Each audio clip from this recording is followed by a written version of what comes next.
Hola joven, bienvenido a tu canal de la Pastoral Juvenil Virgen de la Luz. Hoy estamos ya en la cuarta sesión de este recorrido en el que hemos estado conociendo varios rasgos de la persona de Jesús y el día de hoy no será la excepción. Conoceremos un rasgo importantísimo. Quédate para descubrirlo.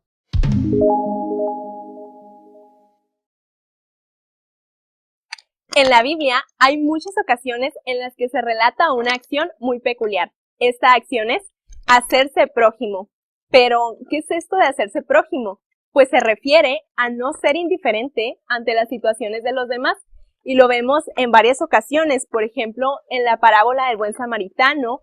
Lo veíamos la semana pasada cuando Jesús no es indiferente ante la situación del joven epiléptico. Y lo vemos mucho más claramente en la sesión de la semana antepasada, donde meditábamos la resurrección del hijo de la viuda de Naín. Jesús, en esa ocasión, ve que la madre del joven estaba llorando y la madre no le tiene que pedir ayuda. Jesús se conmueve al verla llorar y se acerca para sanar a su hijo. Entonces, Jesús es un ejemplo perfecto de cómo hacerse prójimo, pero pues Jesús lo hace perfectamente. ¿Cómo lo podemos hacer tú y yo? Porque nosotros estamos llamados a imitar esta acción de Jesús. Para hacerlo, hay una persona, un joven como nosotros, de nuestra edad más o menos, llamado José, y él nos enseña de una forma extraordinaria qué es esto de hacerse prójimo. La historia de José la podemos encontrar en los capítulos del 37 al 50 del libro del Génesis, pero pues como ustedes se habrán dado cuenta es algo extensa y no vamos a leer ahorita esos 13 o 14 capítulos, entonces pues se las voy a platicar de forma muy general. Igual aquí en el material complementario va a estar un link donde viene la historia de José. Si tú quieres poner pausa en este momento al video y pasarte a la historia, puedes hacerlo. Si no, yo lo voy a relatar de una forma muy general. José, como les comentaba, era un joven como nosotros. José tenía 17 años y fue hijo de Jacob. Era uno de 12 hermanos y era el favorito de Jacob, razón por la cual sus hermanos lo envidiaban, tanto que un día pensaron en matarlo. Esto no sucedió así, sino que pues lo echaron solamente a un pozo y unas personas lo rescataron vendiéndolo a unos ismaelitas que iban en caravana hacia Egipto.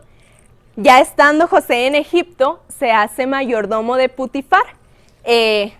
Siendo mayordomo, por ciertas razones, entra a la cárcel.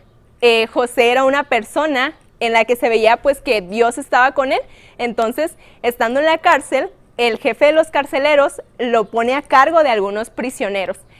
Estando ahí a cargo de unos prisioneros, entran un día el copero y el panadero del faraón, los cuales quedan bajo su resguardo. Tiempo después de convivir con ellos, José tiene la oportunidad de revelarles algunos sueños.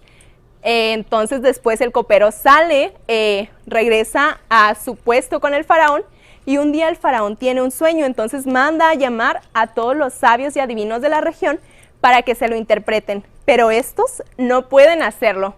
¿Y qué crees? El copero le dice al faraón pues que él conoce a alguien, le dice, oye faraón, cuando yo estuve en la cárcel conocí a una persona que nos interpretaba los sueños, tal vez él puede interpretar el tuyo.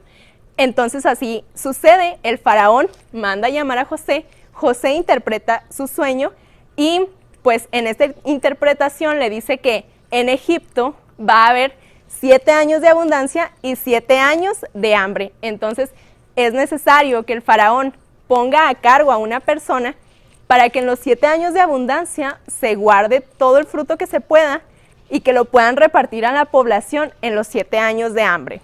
Cuando José interpreta el sueño del faraón, pues se queda satisfecho y pone a José como encargado para que administre pues todo lo que viene a continuación con el pueblo de Egipto y le da la autoridad de dar órdenes a su pueblo. Entonces le dice al pueblo que lo que diga José pues lo tienen que obedecer porque pues él va a estar dándoles órdenes por un tiempo. Así sucede, llegan los 7 años de abundancia, José recolecta todo lo que puede. Después, pues siguen los 7 años de hambre y comienzan a abastecer al pueblo de Egipto con alimento.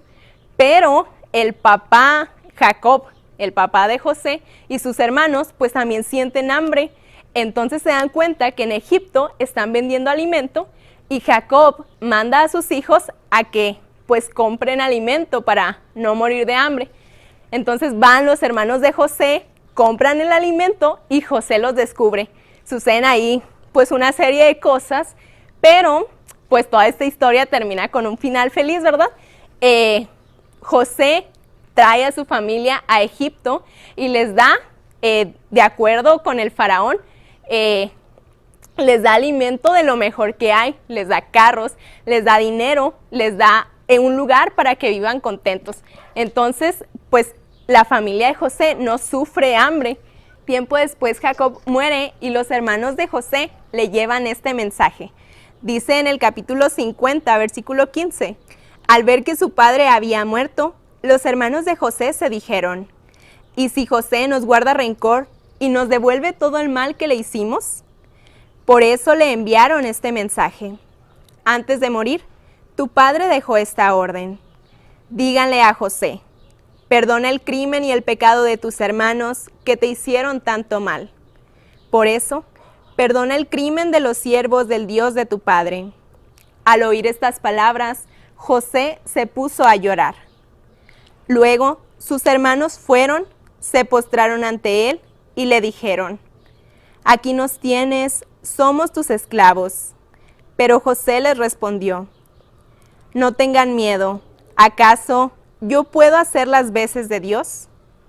El designio de Dios ha transformado el mal que ustedes pensaron hacerme, a fin de cumplir lo que hoy se realiza, salvar la vida a un pueblo numeroso. Por eso, no teman, yo velaré por ustedes y por las personas que están a su cargo. Y los reconfortó, hablándoles con cariño. Palabra de Dios. Te alabamos, Señor. José, que es reflejo de Jesús, nos muestra con su vida de forma impresionante qué es esto de hacerse prójimo y nos da 3 claves para lograrlo.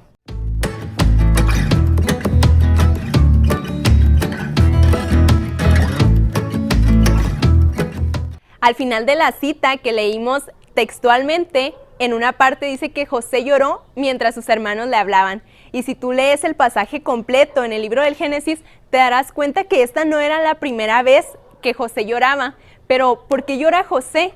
¿Por qué lloramos nosotros, tú y yo? Pues uno llora cuando se conmueve. El llorar es un reflejo de las emociones que el ser humano pues está experimentando. Les voy a poner el ejemplo de una película. Muchos de nosotros lloramos cuando vemos una película, algunos menos, algunos más, como yo, ¿verdad? Que pues sí, algunos somos bien chillones, pero no lloramos en toda la película, lloramos en escenas concretas. Esto es porque en las escenas donde pues nos sacan las lágrimas es porque realmente nos están conmoviendo, realmente pues están moviendo nuestros sentimientos, nos están tocando el corazón. Entonces, pues a José le conmueve lo que sus hermanos están haciendo y le sorprende, fíjense, después de que José les había dado casa, les había dado dinero, les había dado sustento, les había dado de lo mejor del alimento, sus hermanos siguen creyendo que José no los ha perdonado. ¿Puedes creerlo? Esto es ilógico. Los hermanos de José inventan toda esta historia de que su padre dejó un mandato porque pues no conocen lo suficientemente a José y habían pues inventado un José a su manera. Y es lo que muchas veces hacemos tú y yo con Jesús. Muchas veces también nosotros ideamos un Jesús a nuestra manera y cuando nosotros nos cansamos de nosotros mismos, sentimos que Jesús también se cansa. Cuando nosotros nos enojamos con nosotros, sentimos que Jesús también lo hace. Cuando nos sentimos tristes, deprimidos, desesperados, a veces sentimos que Jesús siente lo mismo. Y esto se debe a que no lo conocemos verdaderamente. No conocemos lo que Él siente, lo que Él piensa de nosotros.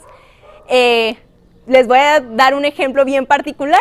A mí me contó un pajarito que en el grupo de confirmaciones, a veces que les va a celebrar el diácono, les pregunta en la homilía de qué trató el evangelio de la semana anterior. Y me dijeron que los catecúmenos pues no se acuerdan que pues él les pregunta, a ver, ¿qué vimos la semana pasada? No, pues quién sabe. Y luego la siguiente semana vuelve a llegar y les vuelve a preguntar, jóvenes, ¿qué vimos la semana pasada? Y otra vez, no, pues quién sabe. La siguiente semana pasa lo mismo. Y pues los jóvenes que creen, pues a veces tienen la misma actitud, no, pues quién sabe, no se acuerdan. Y a lo mejor tú o yo en alguna ocasión pudimos haber pensado, pues ¿por qué nos sigue preguntando? O sea, si ya sabe que nosotros no sabemos, ¿para qué sigue ahí preguntando?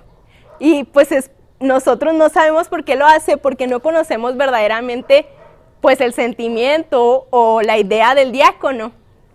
Pero si lo hiciéramos, a lo mejor esto tendría más sentido.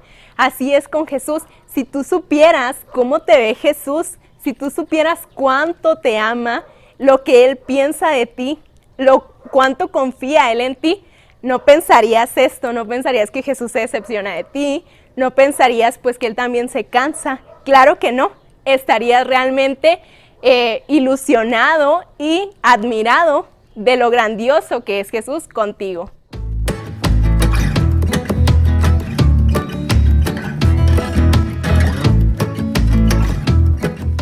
La segunda clave es la oración. La oración es un diálogo directamente con Jesús. La oración no es nada más pedirle cosas, darle gracias, no, es hablar en ciertas ocasiones y es escuchar también en algunas otras. Es como un diálogo pues de ti con cualquier persona en el que pues ambas hablan en determinados momentos. La oración con Dios es indispensable para conocer a Jesús, porque ya no se va a tratar de conocerlo por lo que nosotros te digamos en estos videos o por lo que te han dicho tus coordinadores o por lo que te digan tus papás o la demás gente. La oración es el canal por el cual tú vas a poder conocer a Jesús de una forma viva, de una forma experimental. En la oración podremos decir, Señor, tú me conoces, yo te conozco y me voy a basar en lo que tú conoces de mí para conocerme yo también. Y esto es algo impresionante porque cuanto más conoces a Dios, más te conoces a ti mismo. Y pues, ¿para qué hablar con Dios? Fíjense, o por qué sucede esto de conocerte a ti mismo. Cuando nosotros compramos algún aparato, siempre viene un instructivo. ¿Y quién hace ese instructivo? Pues la persona que diseña el aparato, ¿verdad? Y yo sé que a veces pues los mexicanos tenemos fama de ignorar esos instructivos y de no leerlos. Sin embargo, para que tú puedas utilizar el aparato de la mejor manera, pues es necesario que lo leas. ¿Cuántas veces a mí me ha pasado, verdad? Con la calculadora, que ignoras el instructivo y tiempo después te das cuenta que tu calculadora podía hacer un chorro de cosas. Entonces, pues el dialogar con Dios es también ir descubriendo ese instructivo, porque ¿quién es nuestro creador? Pues Él, ¿verdad? Y nosotros no tenemos así, no nacimos con un cuadernillo físicamente, pero el estar dialogando con nuestro creador, pues nos va a ayudar también a ver para qué estamos hechos y pues de cierta manera cómo funcionamos. Acabamos de mencionar que la oración es un diálogo con Dios y para que haya un diálogo es necesario que haya confianza. La oración es verdaderamente un acto de amor y pues es indispensable la confianza porque ¿quién de nosotros va y se abre y empieza a platicar, abre su vida con un desconocido? Pues yo les aseguro que nadie, ¿verdad? Nadie va y le cuenta de repente a un desconocido pues su vida.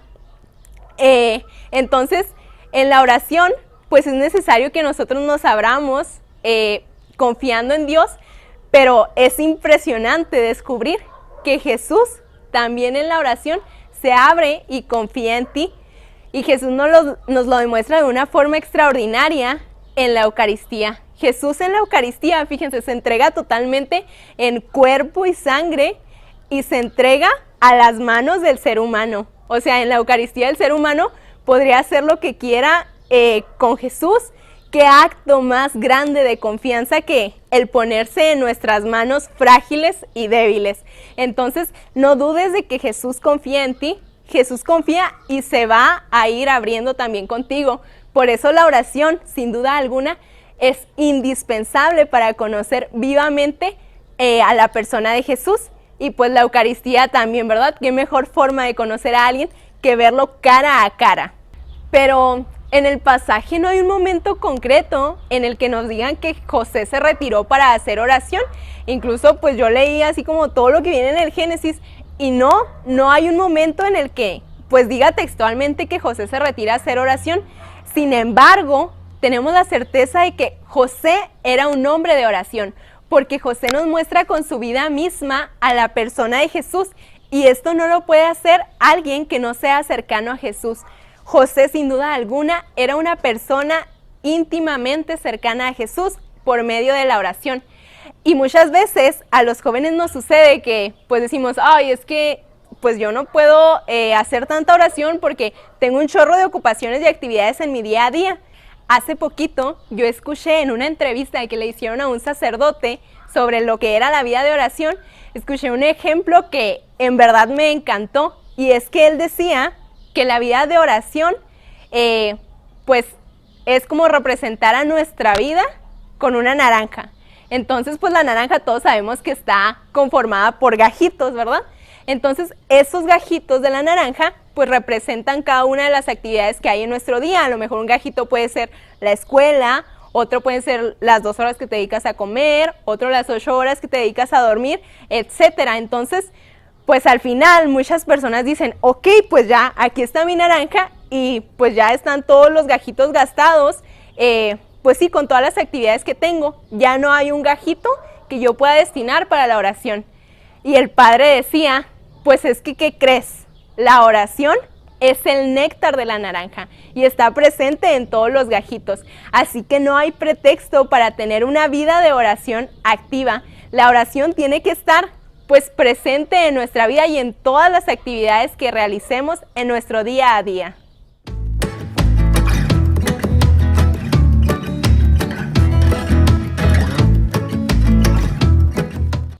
La tercera clave es un amor que se dona. Jesús en la Eucaristía se dona perfectamente por amor.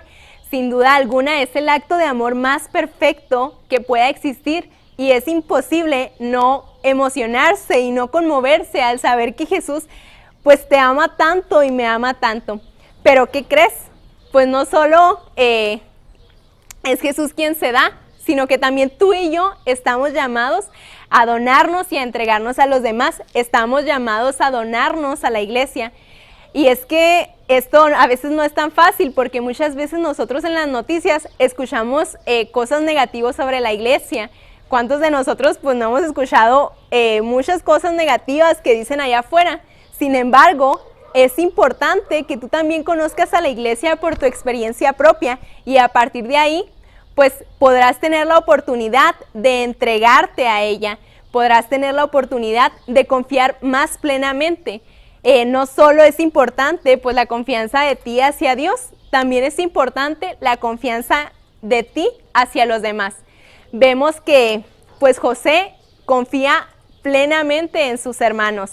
José nos muestra también de forma plena pues lo que es darse a los demás, y es que él pues da lo mejor de sí a sus hermanos. La Biblia dice así textualmente pues que a los hermanos y a la familia de José se les destinó lo mejor que había pues del alimento. José, teniendo autoridad y teniendo todos los motivos a lo mejor para guardarles rencor o algo así, pues no lo hace, los perdona y confía en ellos también. Les da pues todos los lujos y todas las comodidades que ya mencionábamos hace unos momentos. Entonces, pues así estamos llamados también tú y yo a donarnos a los demás. A lo mejor pueden decir, es que pues con los hermanos de sangre es muy fácil. A lo mejor pues yo también desde mi experiencia puedo decir, dar la vida por cualquiera de mis hermanos de sangre pues para mí es muy fácil y lo hago con todo el cariño. Pero es que nosotros también debemos de ver así a nuestros hermanos de la iglesia, porque debemos de sabernos todos hijos de Dios y reconocernos como tales. Fíjense, para José haya sido muy fácil pues decirles, no, ahora este es un castigo por lo que ustedes intentaron hacerme, es un castigo porque ustedes intentaron matarme, ahora yo tengo pues la autoridad del pueblo de Egipto. José pudo haber hecho muchas cosas en contra de su familia, pero no lo hizo. Entonces esto debemos de hacer nosotros también como cristianos. No hay que caer en situaciones en las que digamos, pues yo soy tu coordinador, yo soy mejor, o yo soy el catecúmeno que aquí pues tiene más dinero, o yo soy el catecúmeno en la comunidad que más tiempo lleva acercado a la iglesia, yo tengo más experiencia, yo tengo esto, yo tengo lo otro.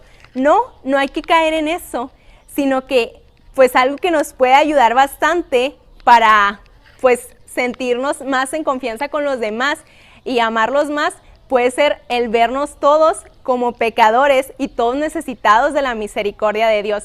Porque cuando tú ves a alguien pues que sufre y padece las mismas necesidades que tú estás viviendo, pues es fácil como acoplarte con él e identificarte. Entonces pues ojalá, joven, Dios nos conceda amar a nuestra comunidad, amarla con sus defectos, amarla tal cual y pues donar también lo mejor de nosotros mismos a ella. Qué alegría en verdad descubrir a un Jesús que nos muestra perfectamente qué es esto de hacerse prójimo. Qué alegría y qué emoción descubrir a un Jesús que se hace prójimo contigo y conmigo, que siendo Dios se conmueve ante tu vida y ante las situaciones de tu día a día. Pero pues recordemos que esto no se queda así, ¿verdad? En lo bonito de sentir que Dios se conmueve conmigo, no. Recordemos que pues Jesús también decía en el Evangelio, sean perfectos como vuestro Padre Celestial es perfecto. Entonces tú y yo estamos llamados a hacernos prójimo también con los demás. Y pues ya vimos sin duda alguna un ejemplo de persona que lo hace muy bien. José nos muestra de una forma impresionante cómo hacernos prójimo con los demás. Entonces, no olvidemos estas 3 claves para llevarlas y ponerlas en práctica en nuestro día a día. Recordemos que el hacerse prójimo, pues, implica el conmoverse ante las situaciones de los demás, implica el estar constantemente en oración y, por último, implica amar a los demás de tal forma que donemos y pues sí, nos donemos nosotros mismos hacia ellos. Por último, no olvides responder las preguntas que pondremos a continuación para reflexionar. También checa el material complementario en donde podrás encontrar, como lo mencionaba hace unos instantes, la historia de José de manera animada. Encontrarás también un canto precioso de la hermana Inés y encontrarás un video en el que se nos muestra cómo hacernos prójimo con los demás desde nuestra vida cotidiana, desde nuestra actualidad concreta. Eso sería todo por el día de hoy. Gracias.